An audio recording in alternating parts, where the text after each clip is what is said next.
Antimage and Isekai LitRPG Adventure, Ends of Magic Book 1, audiobook by Kevin Chapter 6. To trust a murderer, Nathan considered himself an accomplished curse breaker, even if technically he cheated. His anti-magic let him disable magic with a touch, as well as protecting him from the consequences of failure. But this time, he wouldn't bear the consequences. Like when I broke the spell on Stella. If he messed this up, the young woman lying on the floor would die, decapitated by the exploding enslavement collar around her neck. It would also probably alert the entire building that something was up. Nathan wanted to avoid both of those things, so he was careful, mapping out the enchantment of the collar over the course of a few minutes. It was clear that this enchantment was different from the one that had been placed on Stella. The principles were similar, but the trigger mechanism for the failsafe operated on a different paradigm. If Nathan just deactivated the enchantment all at once, the explosive would sense the failure of a feedback loop and explode with whatever power remained. And the housing of the feedback circuit protects the explosive section, right against the inside of the collar. This is a better design than the one on Stella, if not quite as powerful. But that one was only meant to be a decoy for the real spell lodged in her brain. As far as I can tell, this one's only got the single failsafe. High tier Identify 8 achieved. I'll take that as a yes. Nathan exhaled and reached down carefully. The woman's eyes were rolling in panic, but he ignored her and narrowed his attention on the magical world revealed by his extra senses. Anti-magic extended from his hand, threading through a small gap in the magical protections to make contact with the explosive enchantment. Doing it involved an inhuman level of focus to tighten the aura down to a needle and bend it through the angles necessary to thread the other enchantments. A mistake here kills her and will set off enough alarms to probably kill me. Focus is helping. The thoughts didn't distract Nathan from his goal, and he kept the tendril of aura steady as it slowly deactivated the explosive enchantment over the course of 20 seconds. Then he grinned and reached down to wrench apart the collar, violently disrupting the remaining magic and casting the fragments aside. The breaking metal scratched the woman's skin but didn't draw blood. She convulsed violently before rolling away and shakily getting to her feet. He stayed still, holding his palms out in an attempt to show that he was unthreatening. I really hope she doesn't scream and run. I am really not sure how I would deal with that. Her mouth worked for a second, swallowing spit before any words came out. When they did, her speech was hasty and frantic. "What are you going to do with me?" Nathan stood up straighter, eyeing the door. She was closer to it than he was. "I don't want her to get away, to warn anyone about me. I don't actually know anything about her, or if she still has loyalty to her enslavers." She saw his glance and tensed, eyes sharpening and hands coming into a spellcasting position. Nothing, Nathan blurted out, realizing he'd started this badly. "I'm just here to kill mages of Giant's Rest. More mages." He gestured at the bed behind him, which still held the corpse of the frail young man Nathan had killed. Her breathing quickened, eyes going to the bed and face twisting into a snarl. Then her gaze snapped back to Nathan. "You want nothing. I am free," Nathan shrugged. "Yup, do what you want, just don't set off an alarm. I'm not done here yet." She stared at him for a moment as if coming to terms with her sudden freedom. Then she walked over to the side of the room, opening a small dresser and quickly pulling out a set of robes. She stayed facing Nathan as she pulled them on. "They're going to recapture me, or kill me since Jaxus is dead. He's Exia's grandson." He was Exia's grandson. Her lips skinned back in a snarl. The robes she was wearing were white but cut the same as Nathan's. They fit well. A mid-tier student's robes, if they're hers, how did she become a slave? As Nathan was thinking, the young woman continued. "You haven't freed me. Unless you get me out of Housemate, I'm not free. They'll just capture me again." Her voice was flat but shook slightly at the end. "I can take you to a safe house." Nathan thought for a moment about the practical difficulties of getting her there.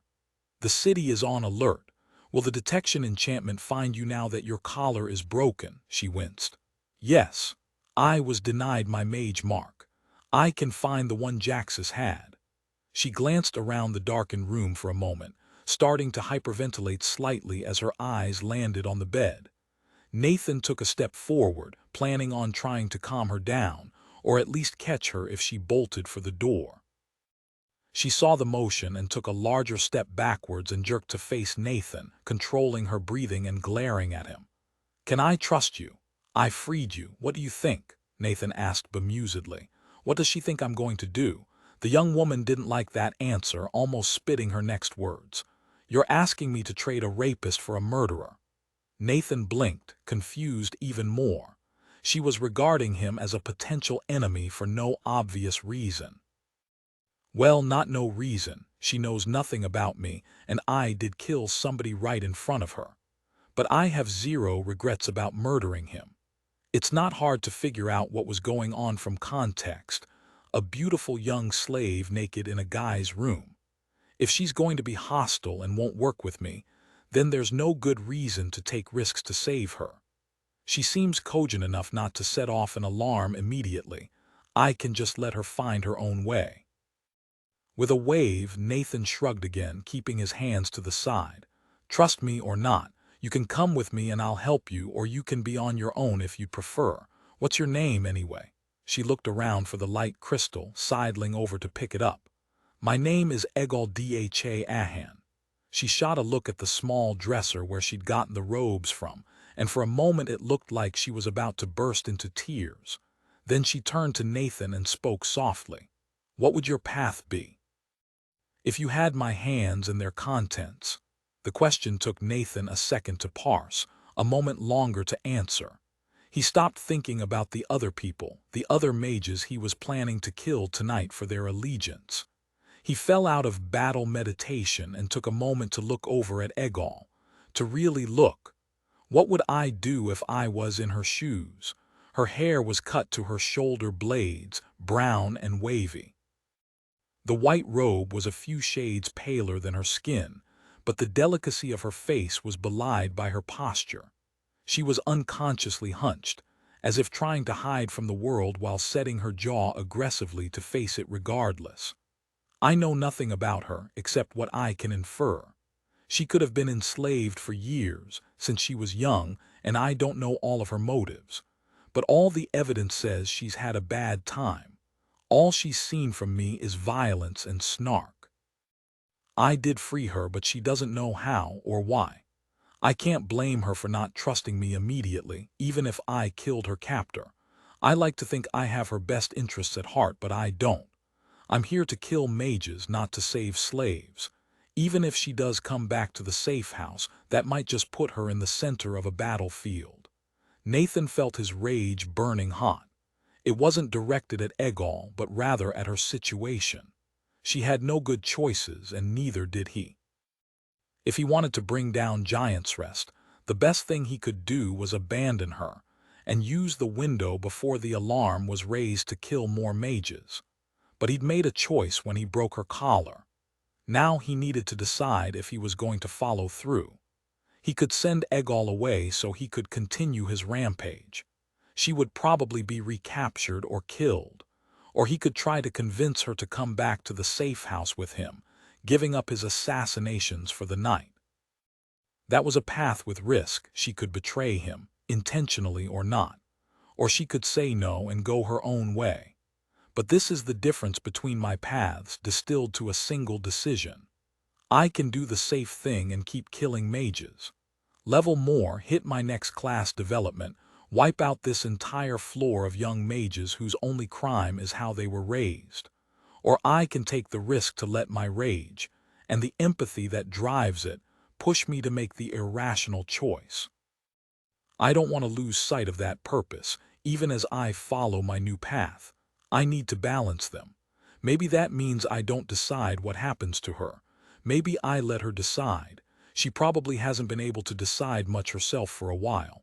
He took another step away, biting his lip in thought before speaking. My name is Nathan Lark. I was kidnapped by Tldho Droxal, an archmage of Giant's Rest. He invaded my mind.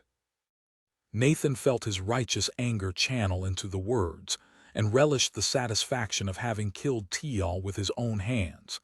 He thought of me as a tool, a means to an end, a way to accomplish his purpose. His purpose, which involved gaining power to kill and dominate everybody lesser. I decided I'd kill anybody who tried to take my body and mind. Nathan looked back at the bed and the body there. I killed Tial yesterday, and now I'm killing every mage of Giant's Rest I can find.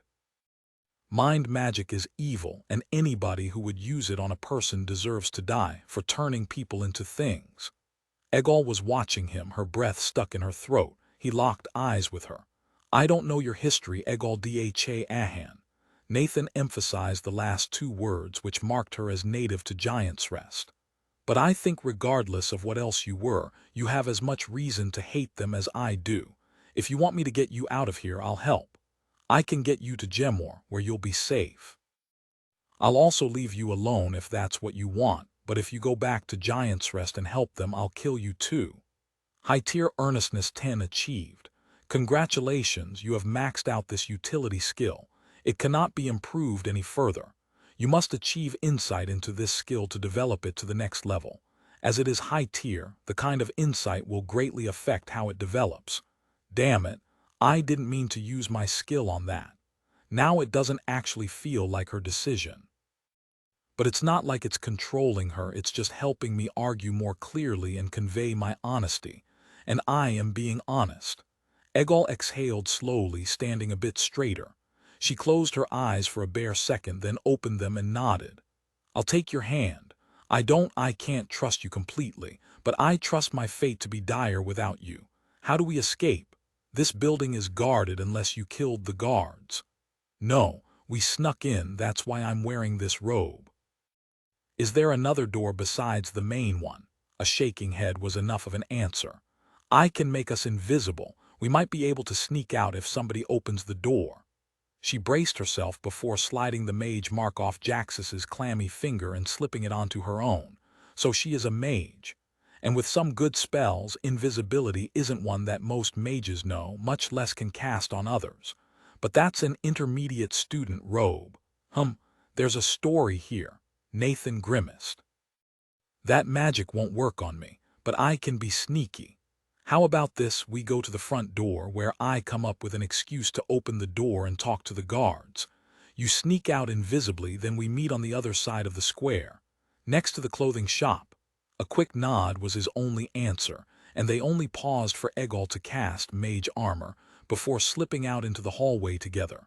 New goal, get her out. I've killed 3 mages so far tonight, which isn't bad. If this goes flawlessly, maybe I come back afterwards. Though I don't think I can take on the 4 slave elites guarding the door without failing, even if you ignore the enslavement mage. Funny that the mage is the afterthought for me, while they're the core of Giant's Rest's military doctrine. They walked back down the hall towards the stairs. Nathan strode confidently forward, while Egal was a half step to his right. Their steps were muffled on the soft carpets as they entered the lounge area. There was a man in a red robe standing in the center of the room. He was frowning at the wall near where Nathan had disposed of the enslavement mage. His head snapped around as they walked into the room, studying them suspiciously. Engage or ignore. Let's try ignoring. We've got the right outfits, and a war mage might be a bit much for me to fight quietly. He's trained for the battlefield, and I don't want Egal to get caught in the crossfire. Nathan's battlefield meditation was up, and he pushed noticeability to emphasize their status as a pair of Giant's Rest mage students walking through a place they belonged. Mid-tier noticeability 3 achieved. The man's hostile expression relaxed, and he reached out a hand toward Nathan. Student, hold. I was to meet a peer of fingers here, an enslavement mage named Codius Dho Den. Have you seen him? Nathan turned toward the man, shaking his head as he continued walking towards the staircase. No, we've been busy studying. Studying, indeed. A smirk formed on the man's face as he watched them. Suddenly, he frowned. "Is that Jaxus's slave? I thought him a jealous master from how he refused my most generous offer." Nathan caught Egol twitch in his peripheral vision and changed his direction to walk towards the red-robed mage. He lengthened his stride and closed on the man, leaving Egol behind. Too observant, he'll notice the missing collar or follow up with Jaxus and find the body. "I think we're blown." The man noticed the hostile approach, reacting nearly instantly with lethal magic.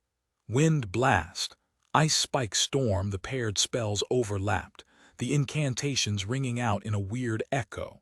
A wall of wind rolled through the room, blasting furniture towards Nathan and ripping the carpet from the floor.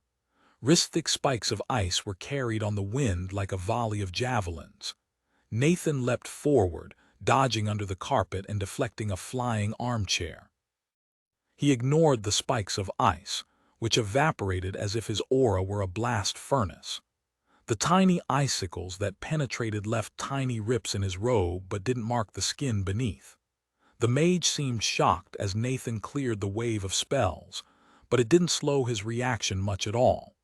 He whipped his hand forward, and 3 dagger-sized pieces of enchanted metal flew out of his sleeve, targeting Nathan's head, chest, and groin. Nathan jumped with the full strength of his rage, flipping to catch himself on the ceiling with his feet.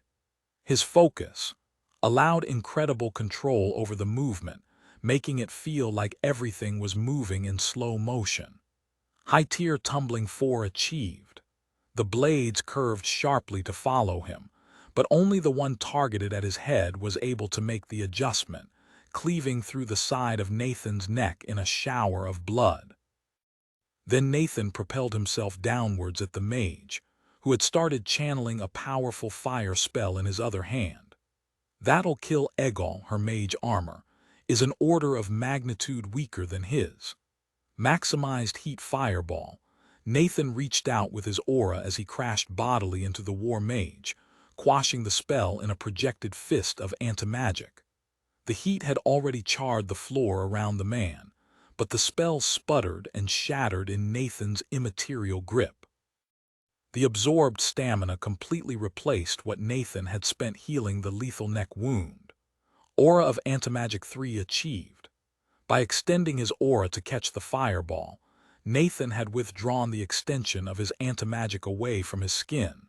So mage armor still slowed him down as it detonated in a flash of light and explosive force. The uninjured mage landed on his back, only mildly dazed, as Nathan caught himself on his feet from where he'd been thrown.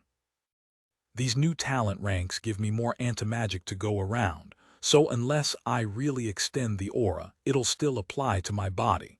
The war mage looked up at Nathan with a horrified expression. His hand twitched to bring the flying blades back, and his mouth opened. "What in the nightmares of giants?"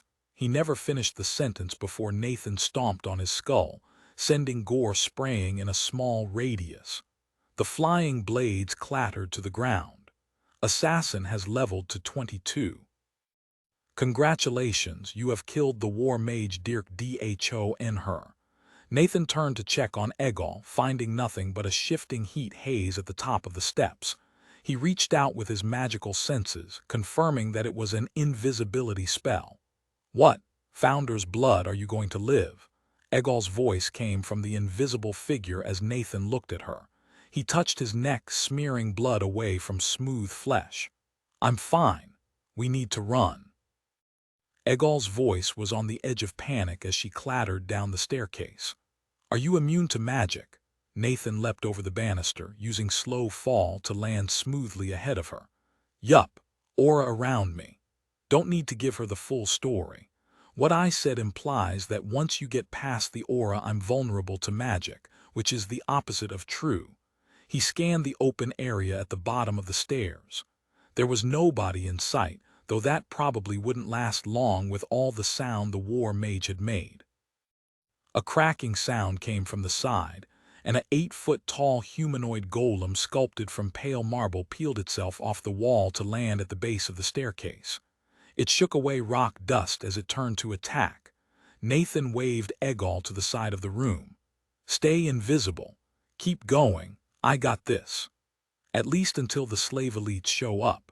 More golems awoke from the statuary around the room, and Nathan fought them as Egal skirted around the edge of the room. A few of the golems clearly noticed her through her invisibility, but Nathan struck down any who turned in her direction. The golems should have been terrifying combatants. Their flesh was stone, and their strikes carried incredible strength and momentum. But Nathan's notice let him keep track of the dozen enemies around him, and burning, focus, gave him the reaction time to stay ahead of their attacks. Rage and movement skills gave him more than enough speed to dodge the deceptively fast blows. High-tier dodging footwork 7 achieved. Beyond powerful attacks, each golem should have required incredible damage to put down, distributed enchantments keeping them operational long past where any human foe would have died.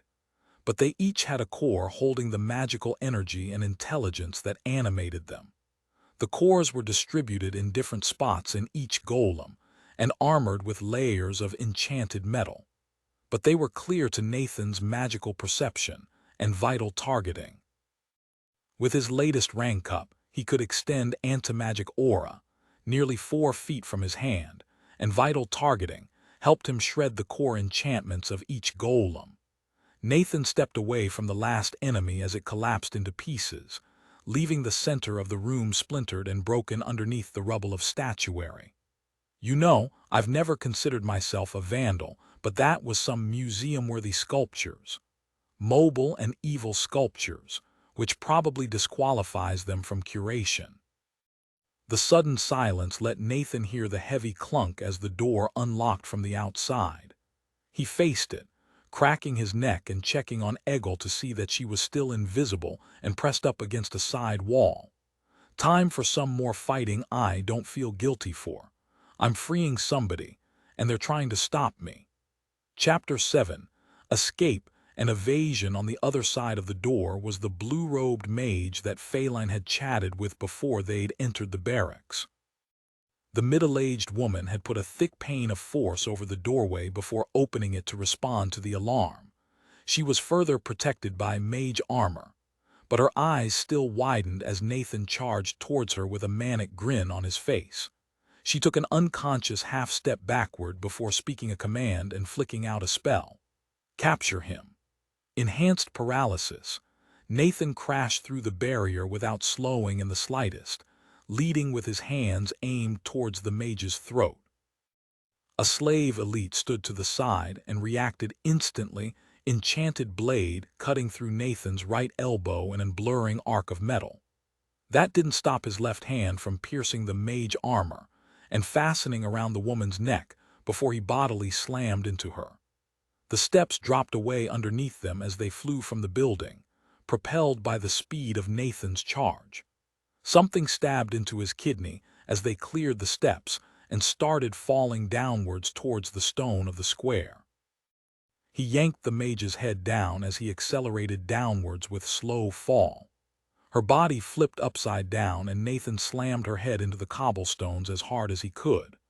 "Assassin has leveled to 26. Congratulations, you have killed the enforcement mage Kier Dha Soma. I'm not getting very much experience for these last 2 kills, despite them being pretty high-ranking mages. But they weren't really assassinations, were they? This is straight-up combat to protect somebody." He rolled away from the impact, but not before another sharp object slipped between his ribs and found its way into a lung. The roll forced the blades in deeper, and Nathan reached back to yank 2 daggers out as he came to his feet. Each wound was surrounded by the telltale numbness of a neurotoxin, but Nathan banished the poison with a thought. The 4 elite slave soldiers didn't show any sign of surprise as Nathan rose to his feet, and they showed no hesitation. They just attacked swiftly and without mercy. A dual-wielding swordsman pushed Nathan from the front, while another with a spear jabbed from the left. The third stayed behind, whipping poison daggers whenever it looked like there was an opening. The fourth rushed around to the right, fading into the shadows and unlimbering a mace. They were told to capture me if that command still holds. I need to break the mind magic on one of them, turn this into a 2v3, or 3v3 if Egol helps. But it was all Nathan could do to hold off the onslaught over the next few seconds, even burning focus. He danced away from thrown daggers aimed at the joints of his legs and swept aside a spear thrust that would have gutted him. The sword swept in at Nathan's shoulders, and his dodge was perfectly accounted for by the black-masked swordsman. This sword guy is as good as Arl. The magically sharp blade on Nathan's left cleaved through his upper arm, dropping that limb to the ground even as the enchantment on the weapon died. But the other sword had been the one to cut his right arm off at the elbow, and the enchantment was already frayed and dying. The blade merely cut to the bone and failed to sever the half-regenerated limb. Nathan stepped into the man, embracing him with what remained of his right arm. He swept his anti-magic through the man's head and neck, not analyzing the magic at play before tearing it to shreds. Great, 1 down. 3 to go before I've flipped the tables. The haft of the spear swept Nathan's left foot out from under him as a dagger slammed home in his right hip. He stumbled backwards as the swordsman dropped his blades and screamed. It was the first sound Nathan had heard from the 4 soldiers, and the man stumbled away and clawed at his full-face helmet. That could have been a bit more helpful. I wonder if I missed a trap in the spell. That was when the 4th elite appeared from the darkness, swinging his mace in a 2-handed grip towards Nathan's spine. But Nathan hadn't lost track of the man, and he smoothly ducked under the blow. High-tier notice 7 achieved. His limited pool of focus ran out, and Nathan couldn't keep up with all of the attacks anymore. Another dagger hit him in the hip, and his dodge turned into a fall as his leg buckled. The spear had cut most of the way through his Achilles tendon as it pulled at him, and his hip grated against the blade embedded in the socket. Shit, this is going south fast. They're dealing me wounds faster than I can heal them, and not simple ones. The mace wielder loomed over him, cocking the weapon for a quick blow to Nathan's chest. Frost floor, all 4 elites slipped and crashed to the ground as the cobblestone of the square became coated with a layer of incredibly slick frost. The mace wielder rolled on his side to strike Nathan regardless, lashing out with an awkward one-handed blow.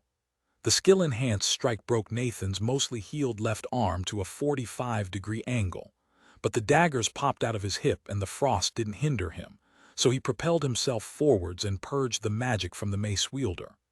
The man froze in place for a moment, eyes darting in confusion behind his helmet. Nathan rolled to his feet, then offered a hand down to the elite. The man snarled viciously and swung his mace again, leaving himself completely open. The berserk and unexpected swing clipped Nathan's heel and shattered his ankle. Nathan went down again, slamming to the cobbles as his rage spiked. What the fuck? I just broke the enslavement enchantment. He rolled away from the soldiers, seeing the other 2 struggling to regain their feet. The spell had a radius of nearly 30 feet, and ground in the entire area was basically frictionless. Has to be Egol. Good spell, but pretty useless on any surface but smooth stone. Shaking his head to clear it, Nathan focused his magical senses on finding Egol as he gingerly got to his feet. She was still invisible, running across the plaza. Nathan followed. His ankle was clicking with every step, but he could run. There was shouting behind him that didn't come from the elites, but he vanished into the darkness before anybody could follow. High-tier sprinting 4 achieved. Now if only I could get a rank of slow fall. He stopped limping as he crossed the square, the movement helping pop the myriad broken bones back into place so they could heal properly. Lost blood regenerated itself, and Nathan was left whole, though covered with his own blood. Perfected body 7 achieved. He reached Egol as she caught herself on the wall of the clothing shop they'd agreed to use as a rendezvous. Her breathing was loud and ragged, and she jumped with a muffled yell as Nathan stumbled to a halt nearby. "Are you where do we go now?" "You said there was a safe house." Nathan nodded, panting as he flicked blood from his legs. "Yeah, follow me. We need to move. They're going to be hunting for us." Implacable Antimage has leveled to 158. You have successfully killed several mages of Giant's Rest and escaped from several slave elites. As they left the square, the wave of the detection enchantment ping passed over them. The magic pooled around Egol for a moment, and Nathan tensed.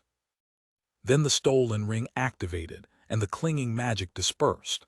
"I don't know how long that mage's mark will last, but we need to get back to the safe room soon anyway. I wonder if I can use my aura to protect somebody from the enchantment." He led Egol through the dark streets. She became visible again to conserve mana, and they had to avoid the scattered patrols. It wasn't very difficult, since Nathan could sense their detection spells from a block away. A few of them were converging on the mage barracks. He could hear more shouting coming from that direction. "I hope Phelan gets out. I bet she's great at taking advantage of chaos, and it's pretty obvious that I escaped, which means they won't be looking inside of the barracks for more infiltrators. But I would really prefer she didn't get caught." Nathan's memory skill let him flawlessly navigate the city regardless of necessary detours. They soon reached the small gate that he and Phelan had used to enter the inner city. He poked his head around the corner of a townhouse, studying the small opening that blocked the narrow alley. A half-dozen soldiers still guarded it, though the slave master had been replaced. The new one seemed more alert than the last. "Damn. I don't think I can fast-talk my way past this one, especially without Phelan's social skills. Unless Egol knows the password." Nathan pulled away from the corner, looking back at Egol. She was tense but determined, clearly ready to follow Nathan's lead. "Do you know the password to get to the lower city? Otherwise I can just run through and you can sneak through invisibly." His voice was quiet, very aware of the guards ahead of them. She flinched slightly, looking contrite. "1,000 apologies. Jaxus didn't send me on errands that required passwords, and there are anti-invisibility spells on all the gates." I think she's expecting me to get angry at her for that. She kept going before he could respond. "But I could knock all the guards over with frost floor and we could run past. I can't run on the spell, but you could clear a path for me."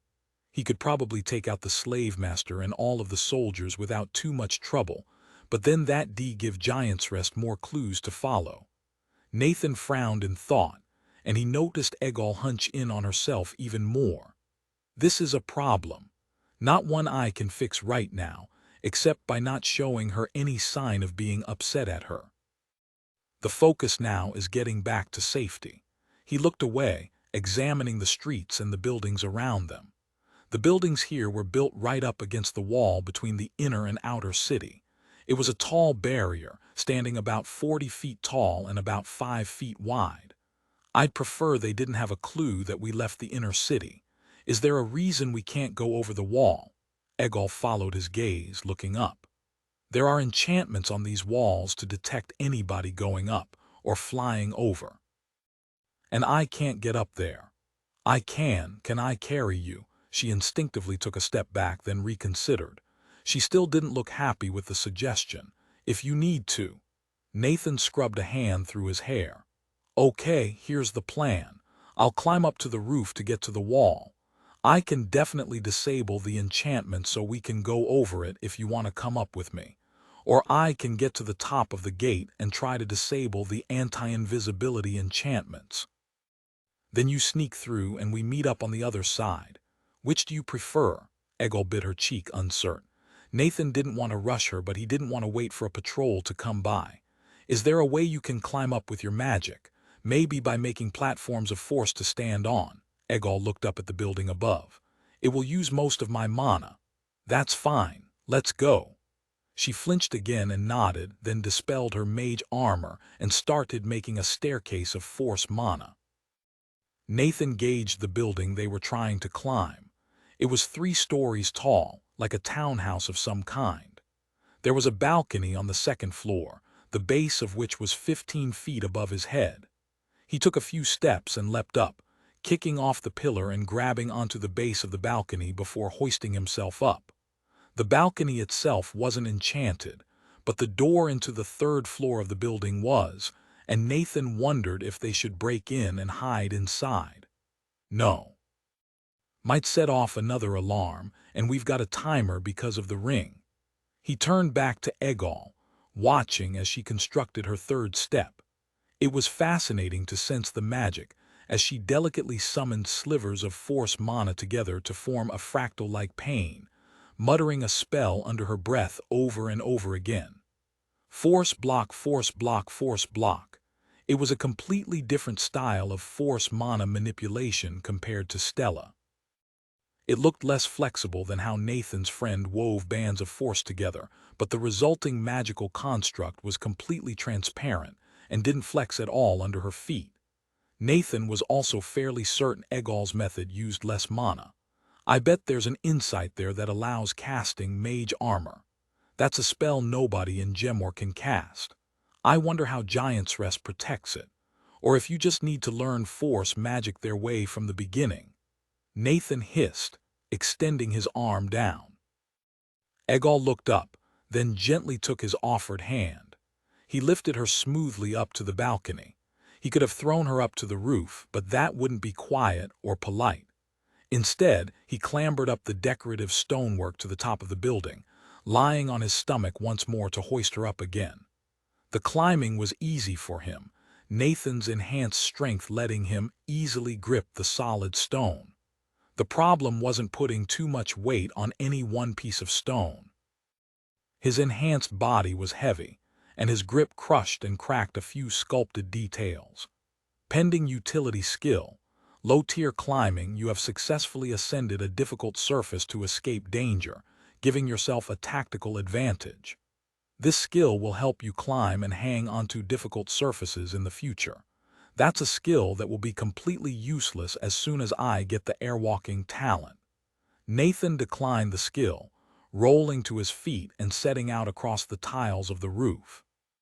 His first step crushed a tile with a loud cracking sound, and he froze, wincing as Egal flinched. Stealthy movement.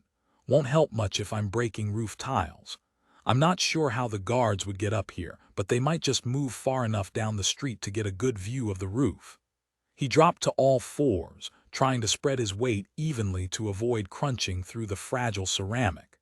He spent some of his regenerated focus to ensure he made no mistakes, and only put his weight on the edge of the tiles. It seemed to work, and Nathan scuttled forward with his butt in the air. Egal wasn't heavy enough to crush the tiles and walked normally, giving a single quiet snort at Nathan's undignified scramble. Pending utility skill, low-tier quiet movement, you have successfully muffled your movement in a situation where being loud would alert enemies. This skill will help you move silently in the future. You know what? That seems useful. I've done great things stacking movement skills. Let's do the same thing with stealth skills. He accepted the skill, skipping through the accompanying notification. They ascended the roof with ease, approaching the inner city wall that the townhouse was built against. It only stood 5 feet over the roof, but Nathan gestured for Egal to stay back as he felt the powerful enchantments set into the core of the stonework. There were a lot of enchantments in there, some of which burned at the farthest reach of Nathan's magical perception. I think there's enchanted metal inlaid deep in the walls, holding one of the largest enchantments I've ever felt, the basis for the city-wide detection system, probably. And more. I can't disenchant the city from here.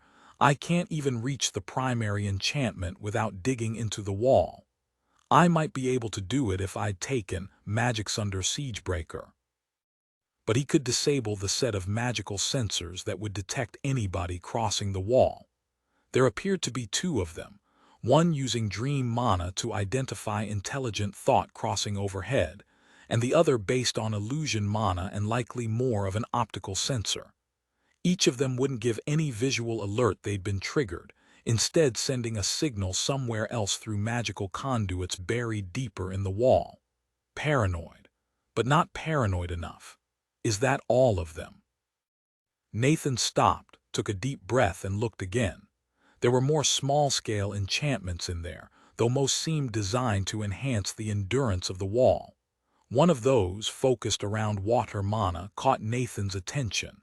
It took a moment to tease through its function, but it seemed like it would detect a person-sized quantity of water moving within a few dozen feet above it.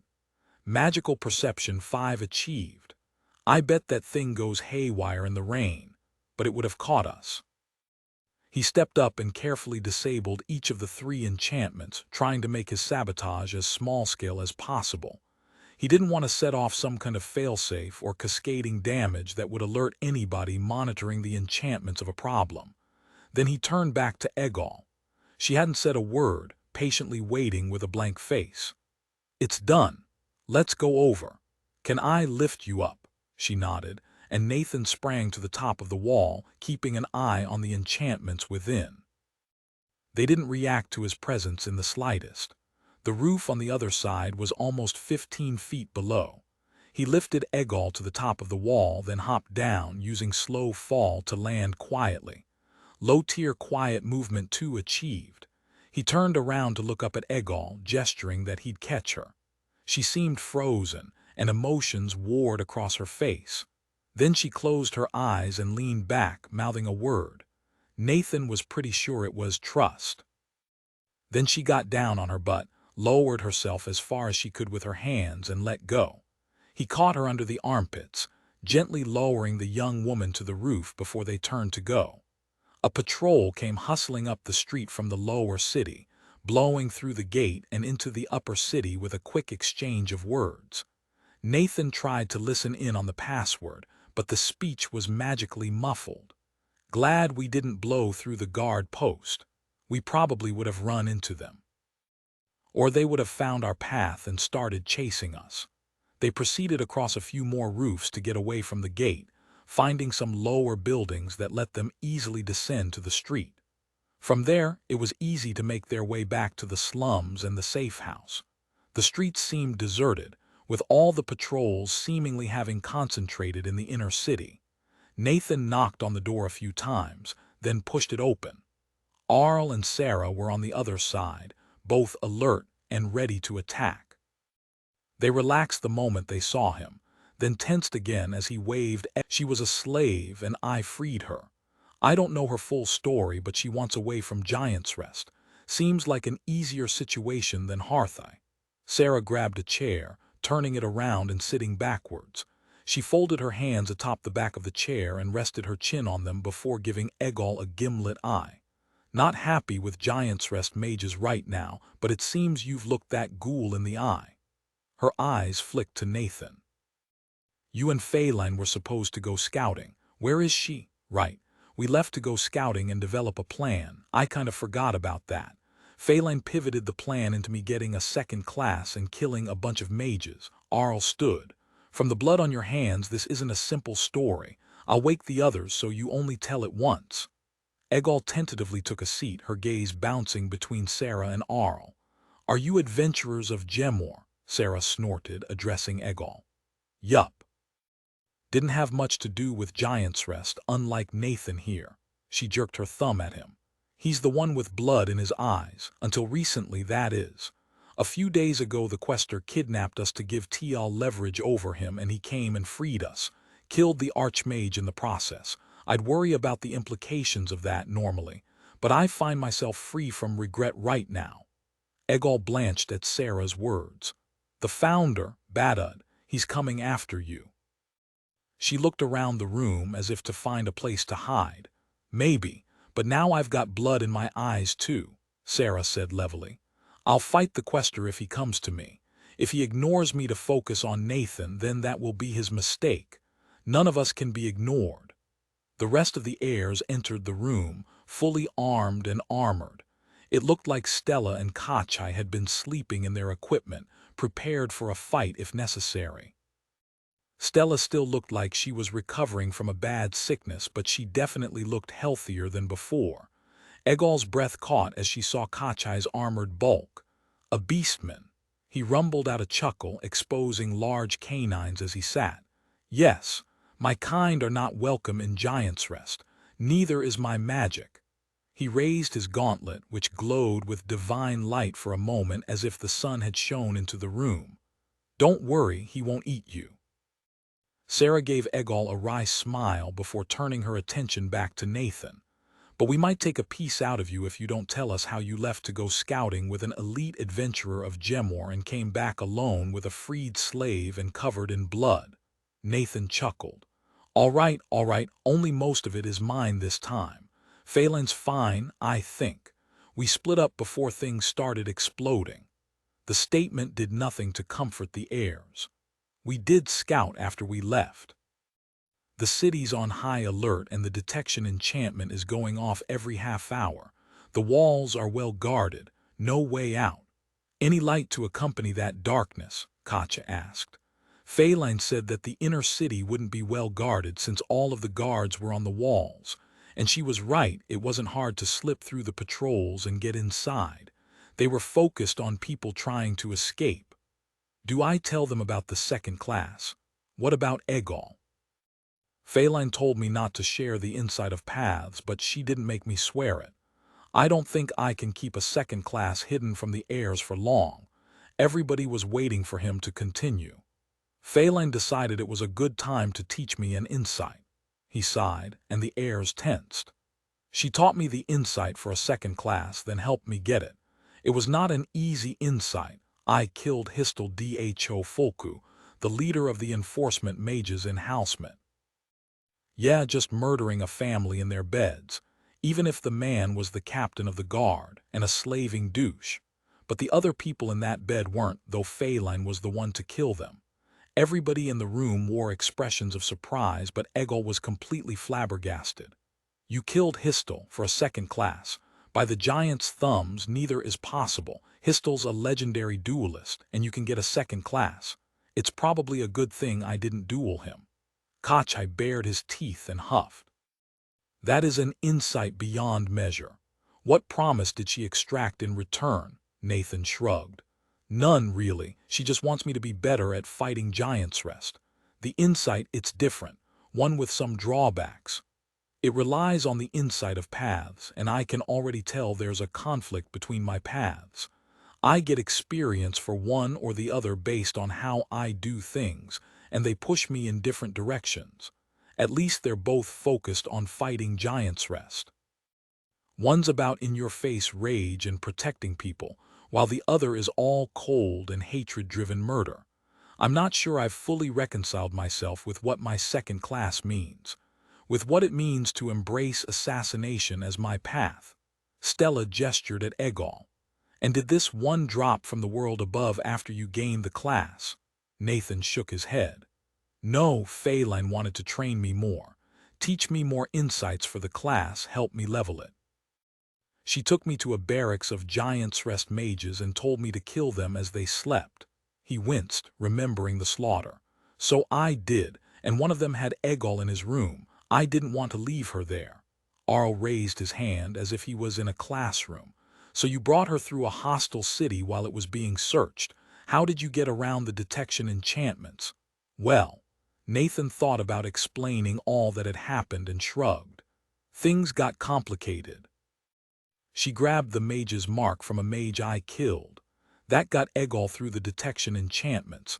A bit more fighting, snuck back here, and that's all. Arl looked at his sister and rolled his eyes. Sarah shook her head in response. Your storytelling is like rust on adamant, she turned to Egal. Is he leaving out some important details? Egal nodded. He took 3 fatal wounds. How does he survive that? Katja let loose a rolling chuckle. Brazen refusal to die, and some insights worthy of a dragon's hoard. But our gazes turn to you. How does a mage of Giant's Rest come to be a slave? The woman in the white robe of a student of the Ascendant Academy took a deep, shuddering breath. It's not uncommon.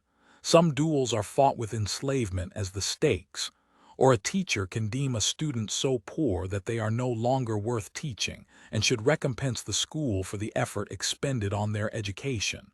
with their sale. Then she smiled a fragile smile. And if no other teacher objects, then it is so, and the new slave can be purchased by interested parties. Stella cocked an eyebrow, sounding disbelieving. That's it, an upset teacher and you're a slave. She shook her head. What a place. They teach magic beyond all others, but then there's this stalker shit. That's the shallow version of the tale, no, Sarah said. Egol nodded but didn't say anything else. Nathan looked at her. How long were you a slave? 9 months. The response was quick, her gaze dropping to the table. Then she looked up and her lips pressed together. Something you should know. Jaxus Dho Hummel, the mage you killed in bed. He was Exia's grandson, her favored grandson. She won't be happy. He was being groomed to rule Housemate. Doesn't seem like a big deal after everything else I've done. Or is she going to try and hunt me down personally now? Nathan's question was sardonic. I hope she tries. How many archmages are there in Giant's Rest anyway? Arl and Sarah rolled their eyes and sighed identically, and Egol turned on Nathan like he just said something idiotic. 14. 13 with Tial dead. Most of them have the allegiance of dozens of mages and legions of soldiers under them. Even if you don't fear magic, you seem to fear blades. Would you survive being beheaded? She caught herself, hearing the bitterness in her own words and flinching slightly. A gauntlet of apologies. I overstep. There was an awkward silence for a moment before Stella spoke up. Why don't you go into the bedroom and get some sleep? We're going to stay right here, wait for Phelan to get back. We'll tell you before we go anywhere. Egol looked around the room and opened her mouth to object, then closed it and got up. She stopped to look back, eyes darting warily over each of them before she went into the bedroom. As soon as the door closed, Stella continued. I don't trust her. Nathan, sit close to the wall. You might be able to catch a message if she tries to send one. Sarah's brows furrowed. I don't think she's going to betray us. She's too hesitant. Like you said, her story was shallow. Sarah replied angrily. It wasn't practiced. She's not ready to speak yet. We were captured for less than a day. She was a slave for months. Stella was about to make a retort, but Nathan gestured her to silence. He walked over to lean against the wall of the bedroom. From there he could feel the faint torch of Egol's mana pool. She was pressed up against the other side of the door, probably listening through it. Either spying or just wants to know what we're saying about her. In her position, I'd likely do the same. He decided to change the topic. That reminds me.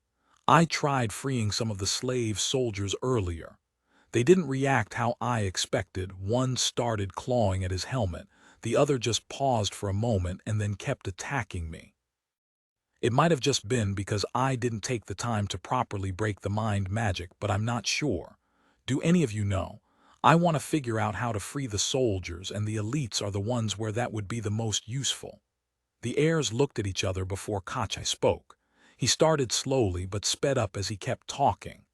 Those slaves. Elites, yes. They have been enslaved much of their lives and controlled by magic for most of it. Freedom may be completely unknown to them.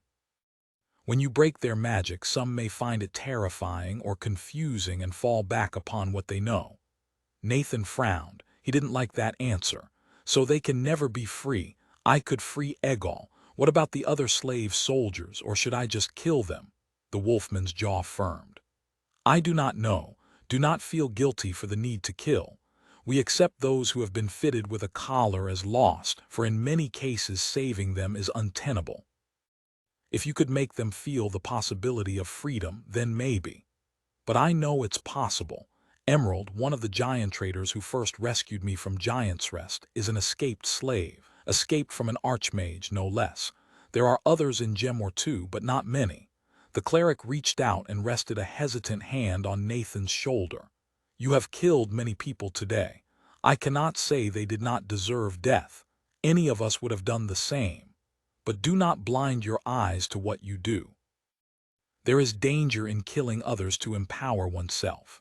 Kia has warned me of the danger of slaughter, of the lure of levels gained by murder. The wolfman sighed, releasing his grip with a creak of steel. There is no deep secret of Davrar that punishes murder, as much as our world would be better for it. But those who murder for levels will come to see others as nothing but an obstacle to their path. See that your eyes are not dazzled by the power that comes from killing. He's got a point. I've leveled a lot in the past few days, but it's been through some pretty brutal actions that I haven't really had the chance to examine. I always felt like I was being reasonable at the time, but was I really? I killed a half-dozen people tonight, most without hesitating. I don't think I was wrong, but it feels like my stance on killing people changed really quickly as soon as Phelan started teaching me. What about the two women in Histel's bed? I haven't thought about them since their blood splashed on my legs. How did I forget about that so quickly? Nathan's train of thought ran on for a moment before he raised his hand to acknowledge Kache's point. Yeah, I'll keep that in mind. He swept the rest of the airs with his gaze. Can you all keep that in mind? If I start going off the deep end, let me know, yeah. Everything's happening so quickly. I don't feel like I have the luxury of thinking everything through, so I might mess up if I gloss over something. Everybody thinks they're doing the right thing, and if you're killing, you better be damn sure you're actually doing right. All of the heirs nodded their agreement, and Kachai thumped his gauntlet against his breastplate. Through his magical senses, Nathan noticed Egal moving away from the other side of the door and toward the bed. Hey, it seems that our guest is done listening in, he said quietly. Not sure she could hear well, but the fact that she stopped is probably a point in favor of her not being a spy. Sarah looked victorious at Nathan's words, while Stella just looked grumpy. Then she twitched violently. I just got a message from my father. I sent a quick status update when I woke up and could cast without it feeling like I was letting a siege boar loose inside my skull. Arl replied. Is he panicking? Stella frowned, clearly parsing a long message. Worse. He wishes to help from afar. He's trying to give me tips on evading Giant's Rest patrols. She shook her head gently. He's panicking but doesn't want to show it. Sarah laid a hand comfortingly over her clenched fists. This won't extinguish us. We'll escape, and without their help. The Gemor mage wrinkled her nose. You miss true danger. Our parents are going to post a mission for adventurers to come support us in our escape from Housemint. Why don't they just come themselves? Nathan asked. Stella was curt. Giant's Rest would muster half of their archmages to kill them. She paused, touching her forehead while receiving another message. He's saying that they'll be ready if anybody chases us, but they cannot come within striking distance of Housemint. Stella swallowed. And they'll fight the Quester if need be. The Guardians and the heirs against Badud, I think we can take him. Nathan tried to be cheery. Kachai sounded skeptical. Any other news? When will the adventurers who take this mission arrive? Stella shrugged. We won't know for a time. As many as 4 or 5 days if they travel from Gemor. Might be as soon as tomorrow if the teams are already close and can receive a message, like the giant traders. They tend to do patrols close by Housemint. They first found me like 20 miles from here, and William can cast and receive message. Phelan and I could cause more damage in the inner city, Nathan said. Make them pull guards away from the walls so we can get out. Could we come with you? Stella's question was eager. She waved a hand. I know we need to have mage marks to leave this place, but I don't want you to fight alone. We can try. Egal has one, but it's just one, and it'll probably run out of mana sometime tomorrow. Nathan shrugged. I would have grabbed more, but I can't carry them without breaking them. Phelan might have a few. Stella nodded glumly before using message to keep talking to the Adventurers Guild back in Gemor. Nobody had much more to say. Sarah went to join Egal in the bedroom, saying that her watch was over and she needed some rest. Koch and Arl asked Nathan more questions about what he'd seen in the city while he was out. As he answered, Nathan found himself glancing at the door, waiting for Phelan. What was taking her so long? Should I think about going after her, or at least poking my head out to learn what's going on? I don't know if I could gather any information without her, or even stay hidden as I explore the city. My new class will help, but it's not great yet. I think the next class development will give me more skills like Phelan's. He got himself some food, but jumped at the sound of a door banging down the street. He turned to the front door, expecting Phelan to come through it, or a bunch of giantress slave soldiers. If she's dead, then our best bet is probably to hunker here until we have adventurer support to escape. If she's been captured, then they'll find us no matter what, though it would be nice to break out before they're ready for us. Nathan stewed for a bit longer, debating whether to go to bed instead of waiting in uncertainty. Instead, he decided to meditate. He closed his eyes and cleared his mind. A knot loosened in Nathan's chest, one he hadn't been aware of. Tension and fear. I'm afraid of what lies down this path. I want to overthrow Giant's Rest, but I want to skip over all of the things necessary to get there. I don't want to slowly undermine them. I want to lead a revolution tomorrow and only kill the archmages. Talk about fairy tales, but it's what I want. But so far I've been murdering students in their beds. That's pretty evil no matter how you spin it. He opened his eyes when the door finally swung open, revealing Phelan in her leather-clad and raven-haired guise. She strode imperiously into the room, nodding to Arl and Koch and taking a seat at the table. Then she pinned Nathan with a look. How many did you get?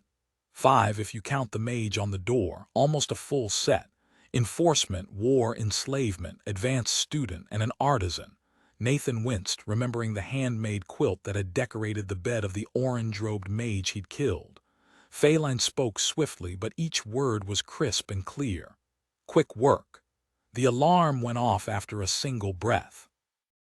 I feared you'd only gotten the 3 whose bodies I saw. You indeed have capabilities I lack, though I see I'm not getting that mage robe back. What occurred to set the alarm off? I heard a fight upstairs, a blast of wind and frost from the war mage. Nathan scratched his head awkwardly. I rescued a slave. The advanced student was Exia's grandson, Jaxus Dho Hummel. He had a slave in his room. I freed her, and then my priority was to bring her back. She's in the bedroom. Phelan's brows furrowed in disapproval as he mentioned freeing the slave, but it was a mixed expression. Exia's grandson. Her face smoothed and she tapped a finger to her lips. Good. I had hoped to anger her tonight. She grasps her family tightly. She has fewer descendants than most archmages. The assassin flicked her hand, resigned. As for the slave, I would tell you to remember the mission. You could have killed more mages if you'd left her, but you have 2 paths. Balance them as your flame calls and take care to neglect neither. A pleasure slave. Nathan tilted his head from side to side. She was a mage of Giant's Rest, a student at least. Apparently the professors turned her into a slave or something. Phelan was surprised for the second time. What in the secrets of collies? That happens, but not often, and usually they're kept in Giant's Rest. It means she had no political support, or that she made the enemy of somebody very powerful. Such as the favored grandson of Exia. She waved the thought away. I'll speak to her later. How about you, Phelan? What did you do after we separated? A faint smile played on her lips. Much, though I did not manage to tear as much blood from their wounds as you did. I did benefit from the smoke of your path. I took the guise of a lower-ranked enforcement mage and collected these. She swept her hand over the table, and 3 enchanted rings bounced on the wood. These will lose their charge by sunset tomorrow, but will help for the first step of any escape. Nathan studied the mage marks. Each represented a dead mage. Thanks. What was the response to us attacking the barracks? Phelan stretched languidly, satisfaction clear in every line of her body. Terror. Chapter 9 Plans for War. Nathan blinked at the assassin. They're scared. I mean, I killed a few of them, but I wasn't trying to be especially terrifying. She saw his confusion, and her answering smile revealed her sharpened teeth. They found the slave elites you fought. One attacked his masters and had to be slain. The other tried to swear his undying loyalty to the first Giant's Rest mage he saw. The war mages disintegrated both of their bodies. They used the blood you left behind to cast innumerable tracking spells, but they all failed.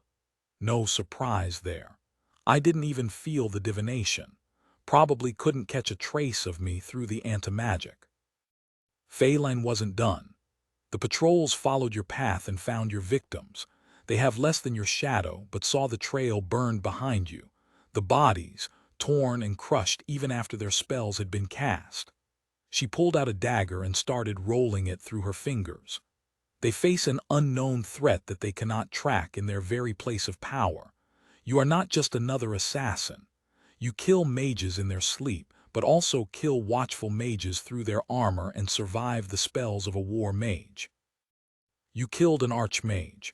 Every mage now wonders if they will meet you and doubts they would win that fight. They know you are in the city but cannot find you. The detection enchantment does not kill this problem and you can free their slaves. Imagine the panic when they summoned Histel to solve the situation and found him dead in his bed. Nathan asked, "Didn't you disguise yourself as Histel?" Phelan's brow lifted sardonically. "And all who saw me in that guise are dead, thanks to your chaos." They are panicking, and many mages not directly sworn to Ixia are fleeing Halsmit until the situation is dealt with. She has reacted badly, likely due to a certain dead grandson. Kachai had been listening quietly from the side, but now he put his hands on the table and leaned forward. "All the better to make our escape. Indeed, tomorrow will be a day of fire and smoke, as soon as the city awakes and the news spreads." Phelan shook out her long hair, the knife vanishing as she combed her fingers through it. "Nathan and I can encourage that panic.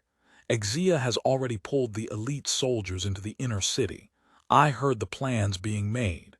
We can avoid them and make them shift even more forces into the inner city. The escape itself will be an easy target." Her eyes glowed brightly as she met Nathan's gaze.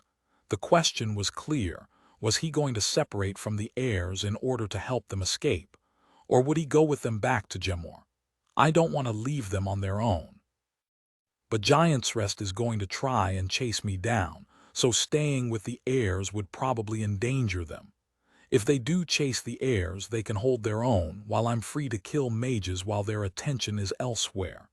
I've shown I'm willing and capable of that, and they can't risk it." He had a sudden thought. What would it take to capture Halsmit? Completely kick out Giant's Rest? Nathan expected Phelan to be surprised, but she took the suggestion in stride. "I would trade that outcome for a grand insight, but we do not have the numbers. There are thousands of soldiers in this city and hundreds of mages. Even if we terrify the mages and many flee, at least 50 will remain. And we cannot beat the response force even by surprise." Stella spoke from the corner, where she'd continued to message back to the Adventurers Guild. 3 teams will be here by tomorrow afternoon. The Giant Traders, the Old Hands, and the Oath of Chelin.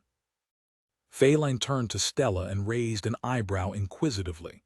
"You would fight not just to escape, but to destroy Giant's Rest."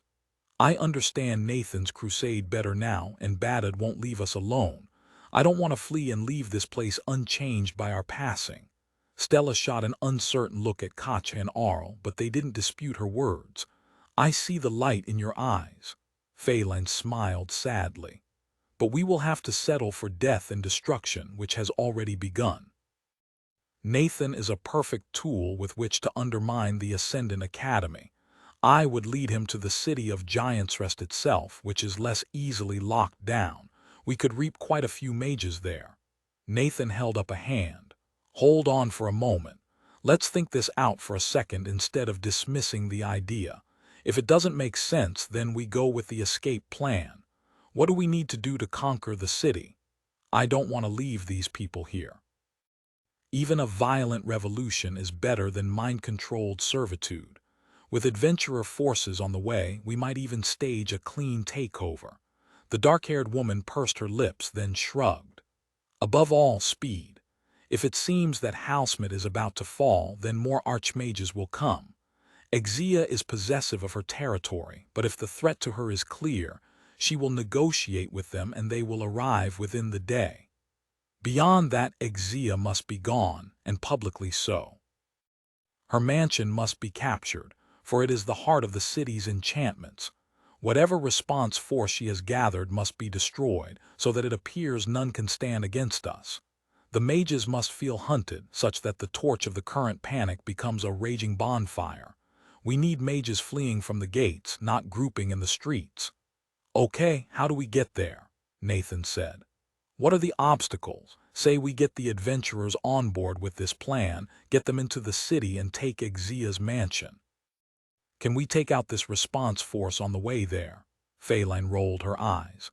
The response force, she owns nearly every slave elite in the city, and after last night has consolidated them all into a group of 50, with a core of 6 war mages. It is a strike force to win wars. They will respond to any alarm and fight with Giant's Rest tactics. The mages could slag a dungeon, and the elites will protect them with their lives. Each elite can fight evenly with any adventurer short of Stainel Crusans. Arl popped his knuckles. What of his heirs? The assassin smiled wryly and tilted her head. But you are 2 and they are 50. Each has enchanted gear and their own style of combat. Then there are the mages, war mages. To be a war mage, you must be able to kill 100 with a single spell and cast Disintegrate. Many can cast Fly. They may fear Nathan, but they know that he must run from 4 elites. 50 would bleed him dry. Then the elites are the problem, Stella replied. How do we kill them? I am pleased that you have blood in your eyes, but let us be done with this. Phelan's voice grew frosty. You would die facing these foes. I cannot fight them directly or quickly. Better to strike from the shadows, weaken them by drops. Leave this place, become powerful, and return when you can each challenge an archmage. Kacha had bowed his head for the discussion, but now he spoke up. That does not work for our parents. They cannot approach Giant's Rest without the archmages showing up in response. Then the land is devastated and Gemor loses its protectors. Once we leave, it will be the same way. But now we're here already in the city. If the housemate falls before they can respond, the archmages won't destroy it, will they? Phelan sighed. No, they would want it back and will march an army to retake it. She was getting exasperated. An army led by a quester, and either Gemor would come to fight or we would have to flee anyway. Stella shot back a response. But we'd have a quester of our own, right? Phelan threw up her hands. Likely, but I wouldn't bet dragon bones to Stalker teeth that Gemor would win that battle. We would be staking all on this fight, and Gemor's strength has never been in battles. Questers are rarely blessings. The door to the bedroom opened and Sarah came out. Egal was behind her, but she stayed in the doorway. Sarah studied the faces around her. Who's farting ice? Phelan waved a hand at the rest of the heirs. Your friends wish to capture housemate. It would wake the giant in the true meaning of the phrase. Help me convince them that it is foolishness. A crooked smile appeared on Sarah's face as she looked Nathan's way. Housemate, how could we do it? Phelan rounded on Nathan. Yes. Is there a way to do it, my apprentice? She drew out the last word, making it mocking. For the first time in a while, Nathan reviewed his status. He didn't pay attention to any of the new lines, instead focusing on one of his oldest skills. I think so.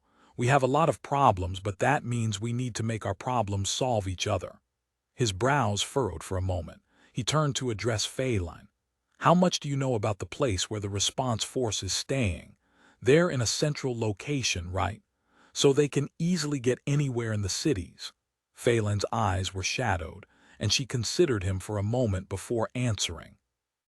Ixia gave the orders by multi-target message to calm the mages examining the trail of your rampage.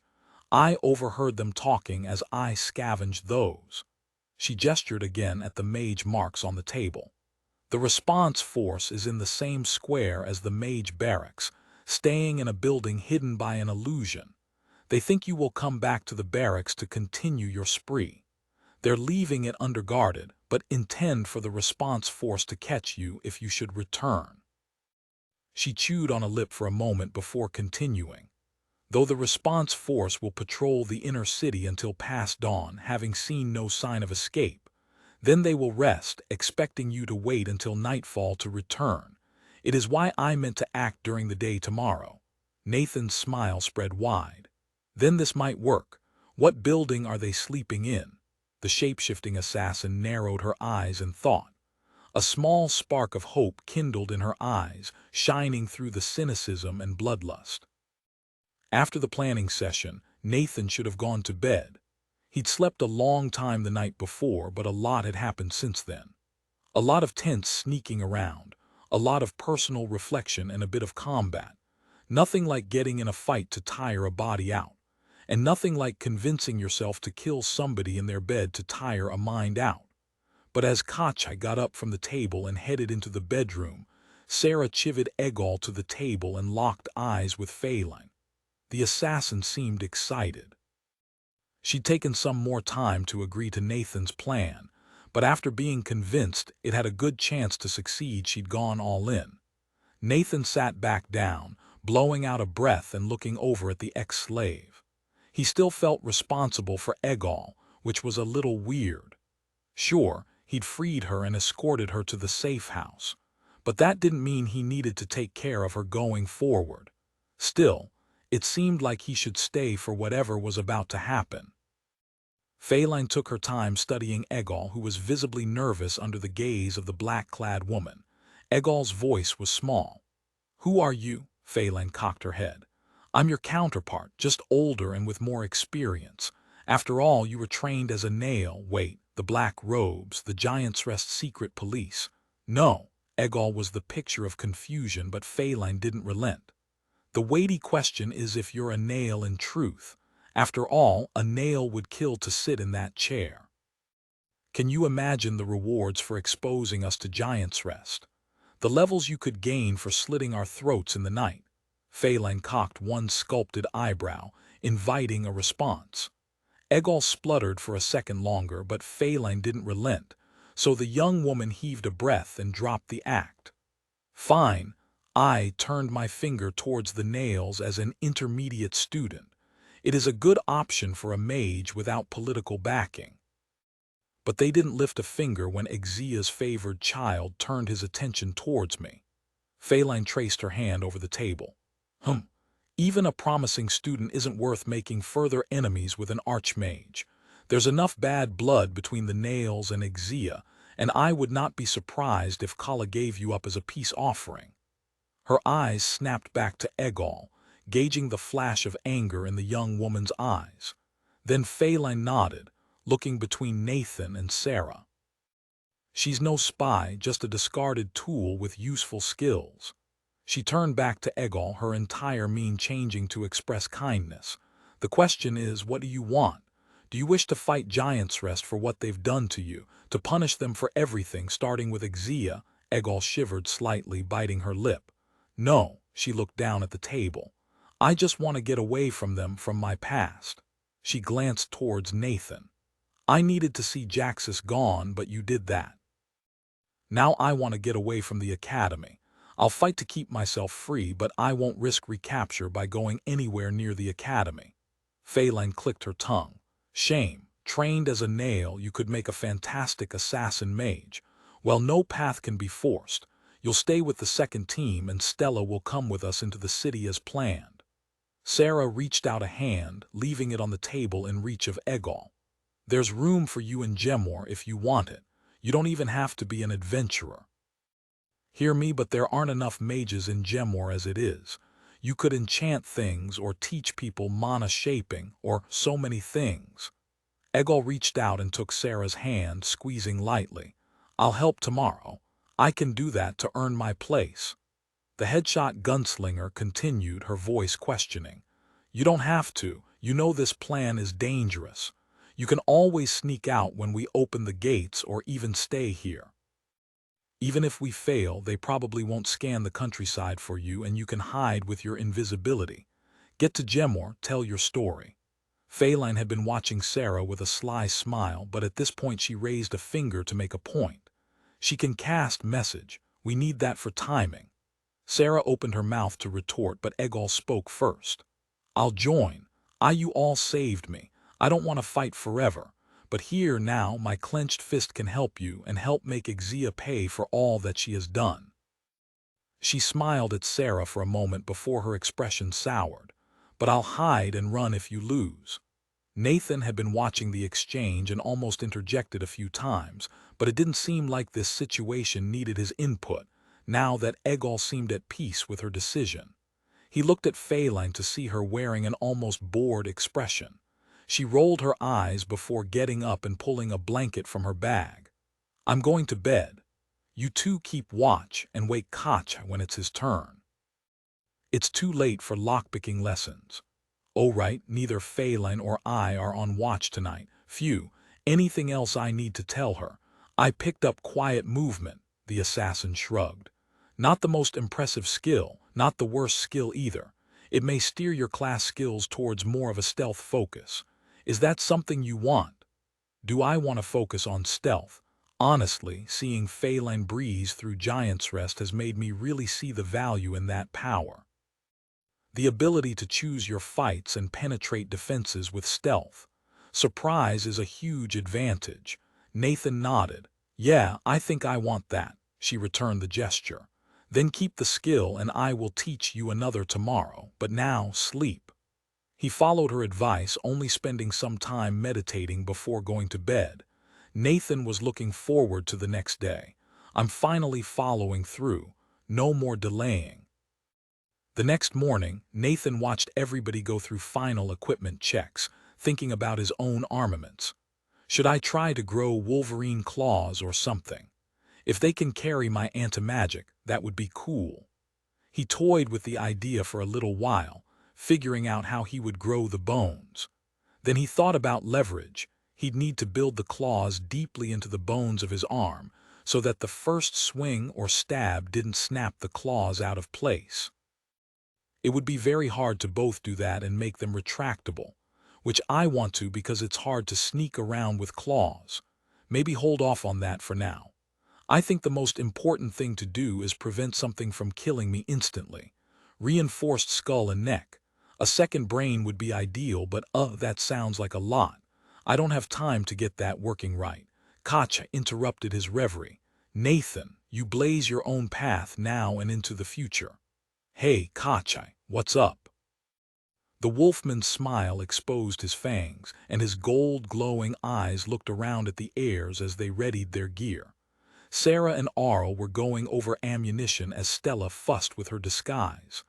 "I cast myself back to when we first met you, an unknown, us the young dragons of the next generation." His expression turned wry. "But we fought together, and you shone a light in our eyes." The heirs were all paying attention. Egol was definitely listening in from the side while Phelan was almost certainly eavesdropping from outside of the room. Arl spoke up.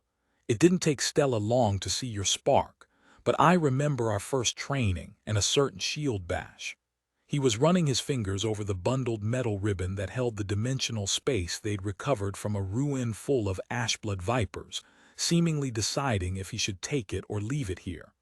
Kachai's smile turned wry.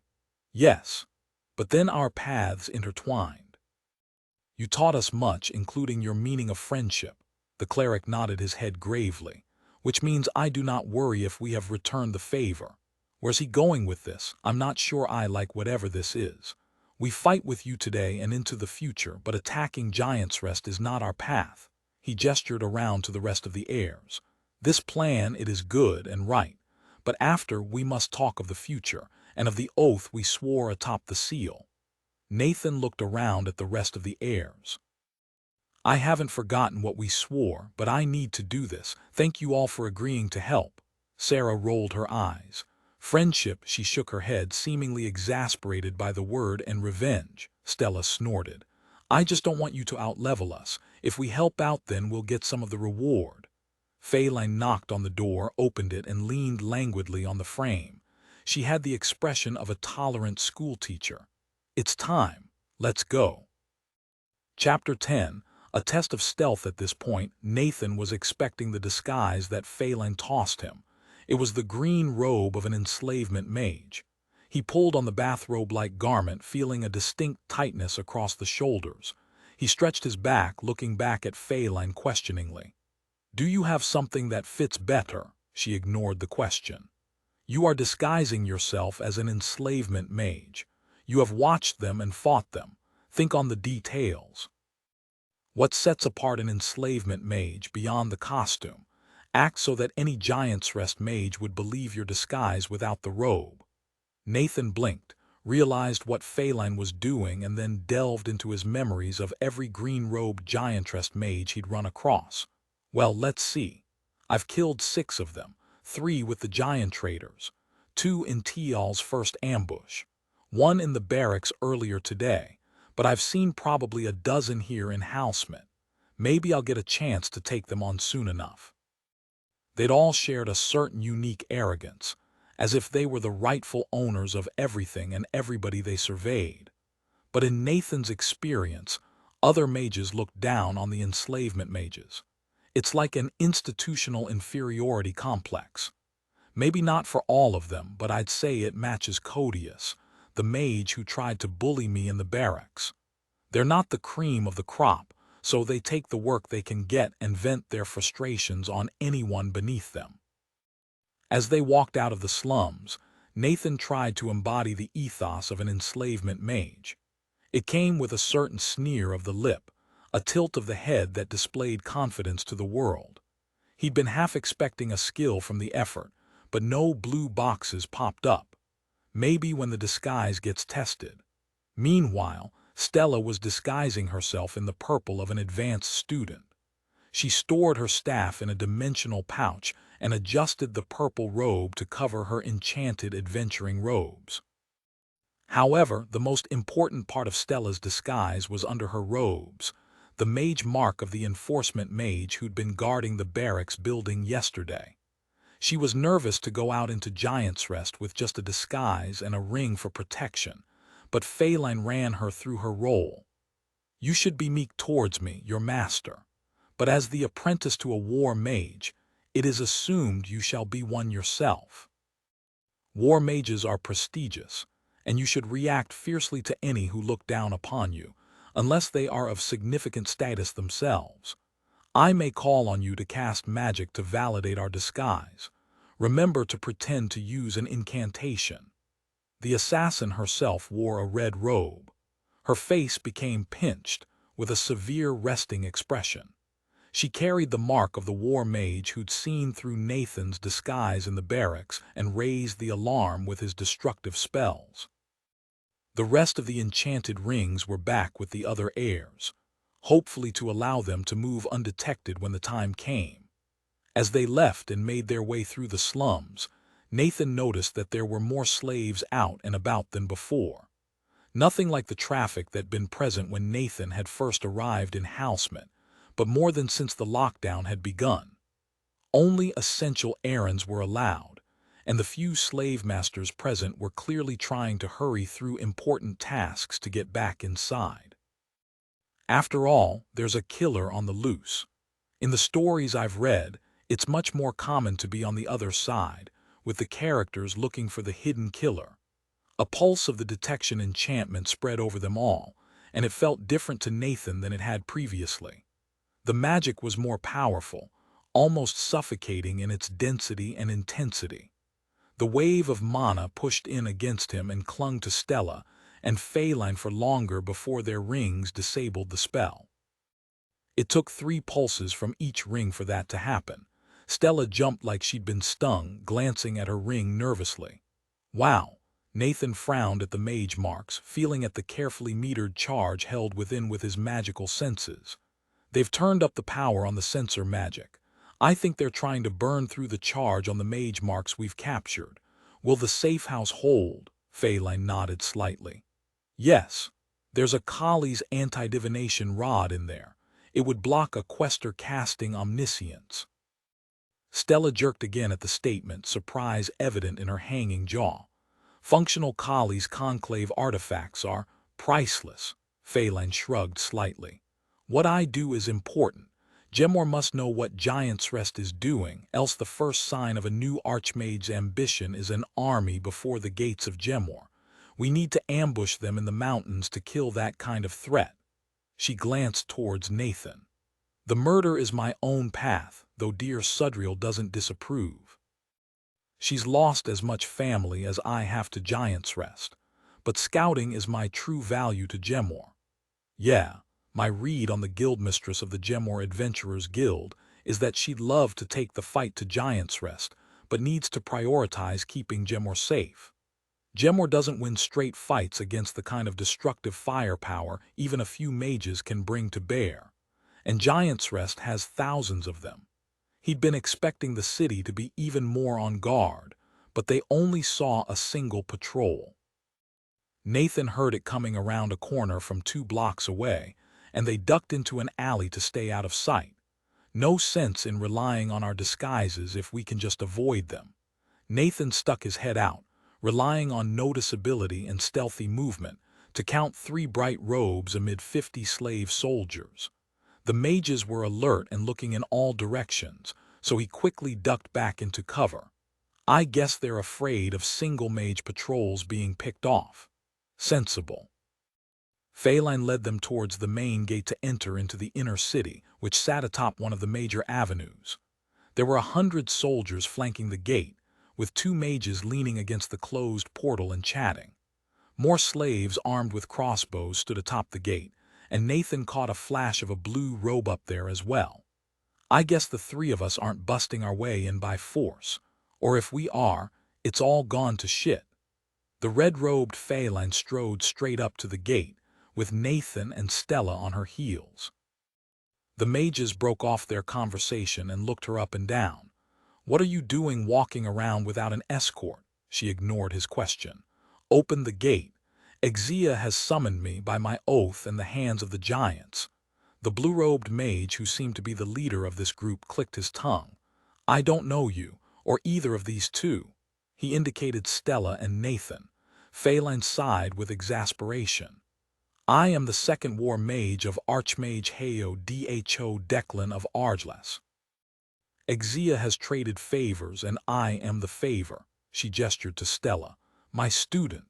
Then to Nathan, "And Major Domo, I will be staying in her mansion since I had to leave my own slaves behind to make the trip. This gate will not slow my passage." The enforcement mage's eyebrows shot up. "Long way here from Argles." Phelan tilted her head, her eyes boring into the other mage. She didn't say anything. An enslavement mage spoke up from the side. "Well, the passwords aren't good anymore. Let's see some magic. I want to see what the second to an archmage is capable of." Phelan's brows drew down, and she seemed to be weighing blasting the enslavement mage on the spot. Then she snorted and shook her head slightly. "You can't handle my magic, apprentice." She snapped her fingers. Stella shook herself, then stepped forward and raised her right hand. Lightning! A bolt of electricity shot from Stella's hands, impacting the wall with a crackling boom. The mages all jumped at the display of magic, but the wall's enchantments absorbed the spell as it impacted. Good thing, or there'd be stone shrapnel. I guess that fits the image Phelan's projecting here. I'm glad they didn't notice that she just said lightning, not a proper incantation for it. Helps that it's a damn loud spell.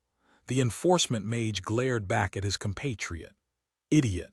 Send messages to reassure people that the noise wasn't an attack. Giant knows we don't need a false alarm." He turned back to them, panning his attention over Stella and Nathan. Nathan gave him a sneer and the faintest nod of the head. "Yeah, I work for somebody badass. Even her apprentice has spells more powerful than anything you can cast. Pending utility skill. Low-tier disguise, you have successfully disguised yourself to fool a foe in a deadly situation. This skill will make your disguises more convincing in the future." "Oh, nice. Taking that immediately." The man turned and gestured to the door. "May the giant welcome you." Nathan felt the detection enchantment pulse coming from farther away this time, emanating from the center of the city. Every mage mark around him activated, invisibly dispelling the clinging spell and draining in charge once more. "Giant's ballsack." The enslavement mage swore as his ring ran out of magic. The tracking enchantment clung to the man, starting to pulse in warning. He grabbed the mage's mark with his other hand and frantically channeled mana into it. There was some kind of complex detection enchantment that activated when he did so, gauging and checking the incoming energy to be sure it was correct. After a second, the ring activated again, dispersing the detection pulse. The other two mages laughed at him. The enslavement mage made a gesture that was probably obscene, stabbing out with two separated fingers on one hand. Phelan shook her head and stepped up to the gate, holding up her own mage's mark.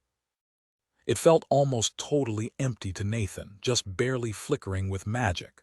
That's almost completely out of charge. I guess the mage we got it from hadn't charged it very recently. Shit. And she has no idea she can't feel the amount of mana left in the thing. What do we do if it isn't enough to open the gate? Nathan looked around, disguising it as a smirk at the other mage's embarrassment. Not much to do but fight if it doesn't work.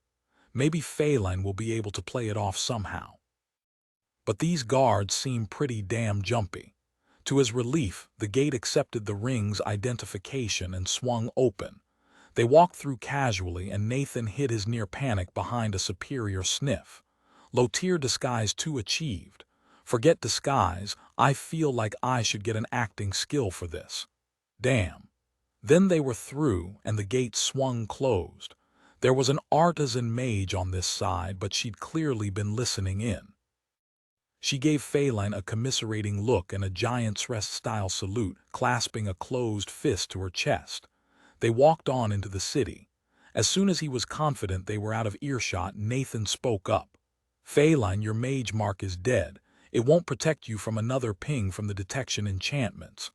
Harpy tits, the assassin swore. Then we must hurry. The response force is close. We have some time, but I want the blaze fully stoked before the enchantment pings again. They hustled down the streets of the city, finding even more guards in the form of large and frequent patrols. They were keeping a watchful eye in all directions, but gave the robes of a war mage one look and stepped respectfully out of Phelan's path. Nathan shook his head. He knew he was walking with Phelan, but when he looked at her, the only label that fit was War Mage of Giant's Rest. He couldn't categorize her any other way. She's probably burning some kind of resource to get us through without any more questions. They passed a trio of mages supervising a half-dozen slave masters searching a house. The mages glanced over, attention caught by the 3 brightly robed figures walking quickly down the street. Nathan spent focus on noticeability. He leaned into the persona as an enslavement mage and lackey of one of the most powerful mages around.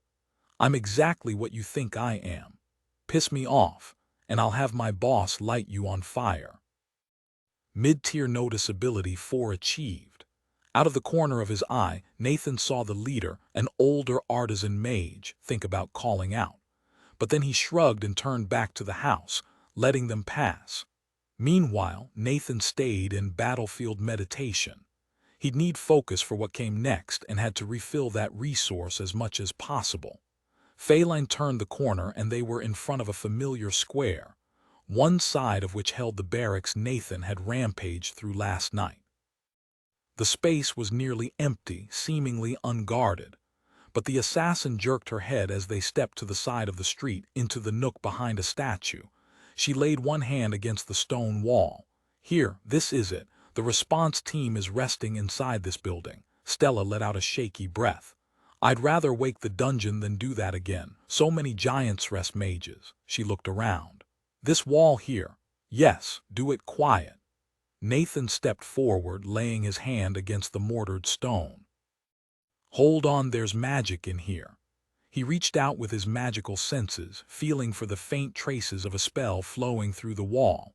Stella placed her own bare palm against the rock next to Nathan's. True aim that's subtle. A strengthening spell, I think. She glared at the mortared blocks. I'd have to fight against the spell. Can you get rid of this? He smirked. Yup.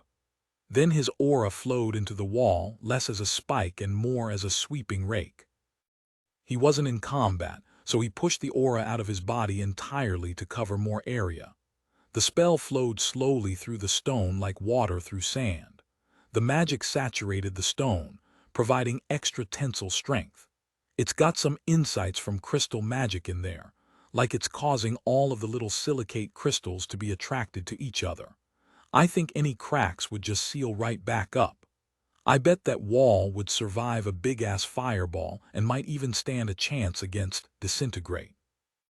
More mana sluggishly flowed in to replace the mana Nathan stole from the wall. He kept at it for a minute, but the flow rate didn't seem to be slowing down. It was probably draining mana from the entire building. Somebody inside might notice if I drain the whole spell, and it might take a while. Get started. I'll try to keep this space free of the spell. Nathan outlined a small square of the wall before sinking into battle meditation and beginning to spend focus. The enhanced control let him scrub the marked area clean of the reinforcement spell before sweeping his aura around the space to keep it at bay. Stella nodded and went to work, shaping the rock away from the gap. It was slow going because she was trying to be quiet and fighting against whatever portion of the strengthening spell seeped in past Nathan's attempts to block it. But slowly the stone cracked open, revealing a dark opening. There was the occasional faint shifting of rock, but nothing that would catch the ear. Phelan swore quietly. I should have seen that in prophecy. She quickly pulled a dark cloth out of her bag and swept it over Stella, preventing sunlight from finding its way through the newly opened gap. After a few minutes, Stella slid out from underneath the fabric. It's big enough for Nathan. I'm waiting outside, yeah. Don't die quiet. Nathan clasped her on the shoulder. Never. See you soon. Then he took a deep breath and slipped under the fabric to squeeze through the hole in the wall. He almost stepped forward into the room beyond, but stopped when he saw a faint outline in the darkness. Phelan laid a hand on his back. What occurs? Her whisper was quiet, barely audible to Nathan's enhanced senses.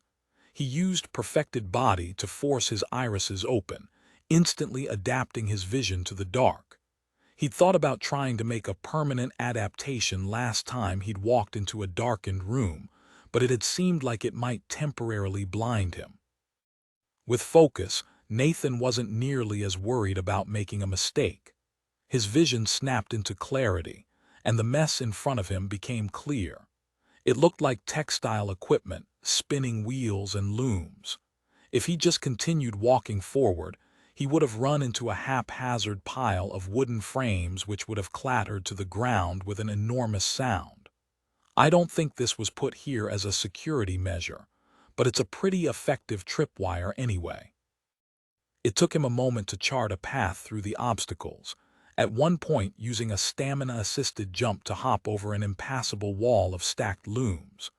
The only remaining obstacle was a door leading out of the crowded storeroom. Nathan put his hand on the handle and glanced back. Phelan followed closely behind, winding her way through the room with sinuous grace and with a bit of judicious shape-shifting. She reached his side, put her hand on his shoulder and gave it an encouraging squeeze. Nathan carefully lifted the door as he opened it, trying to prevent the leather-hinged door from scraping on the floor. It opened silently and he looked into the room beyond. This is it. The space extended most of the length of the building. It was also choked with bedrolls, each of which was occupied by a snoozing slave elite. They were scattered around, their equipment stacked next to them and glowing with immaculate care. While the full-face helmet and carapaced armor were standardized, the weapons varied greatly. I bet they can wake and be ready to fight in an instant. We need to find the mages. The whole plan hinges on these next few minutes. Nathan was already using focus, already in battle meditation. He leveraged every one of his stealth and perception skills to slip through the room like a ghost. He ignored the buzz of the mental magic all around him, which bound these powerful warriors to the will of Giant's Rest. Low-tier quiet movement too achieved. No pressure. It's not like failure here means that Halsmith stays under Giant's Rest control. Badad turns his attention to Gemor and my friends probably get recaptured. And a whole lot of mages get to keep on living when they really shouldn't. The errant thought slipped through his mind, and Nathan let it pass without internal commentary. Battle meditation 8 achieved. He was halfway across the room, alert for any motion or call to arms. The sleeping slaves were eerily still, and Nathan found himself noticing more details. They were all men, all seemingly between the ages of 25 and 40, and all covered in scars. He didn't think about that, just continuing steadily across the nearly completely dark room. High-tier Notice 8 achieved. Nathan headed towards a series of smaller doors at the front of the building. One was a broad wooden portal that seemed to lead out into the square, but there were two others that led to smaller rooms, likely where the mages are resting after their early morning hunting me. They're the targets for now. Nathan angled for one door, reaching out with his magical senses. One of the smaller doors was locked with a heavy metal lock, supplemented with a magical alarm spell. It wasn't a permanent enchantment, just a spell that would last a day or two. He disabled the spell and waved Feline forwards as he extended his magical senses to search for more magic in the room. Two bonfires of mana blazed on the other side, but Nathan couldn't detect any more traps. He held up two fingers and nodded to Feline, getting a nod in return before he crossed to the other door. This one was similarly alarmed, but without a physical lock. It took an instant to disable the spell and gesture to Feline that he was moving into the room. The door creaked faintly, and Nathan stepped inside. The space inside looked like it was usually an office, with a few small shelves holding samples of fabric and a few administrative records. But now the desk was gone, and three beds occupied most of the room. All three were occupied, each with a sleeping mage dressed in the enchanted red robes of a war mage of Giant's Rest. None of them reacted to his entry. Guess they want to be ready to roll out of bed and fight. Nathan stuck his head out of the room again to see Feline watching him. He held up three fingers. She jerked her thumb towards the door out into the square, then pulled her knife and mimed a stabbing motion at the room with two mages. Yeah, likely one standing guard outside the building. Good thing we didn't try to come in that direction.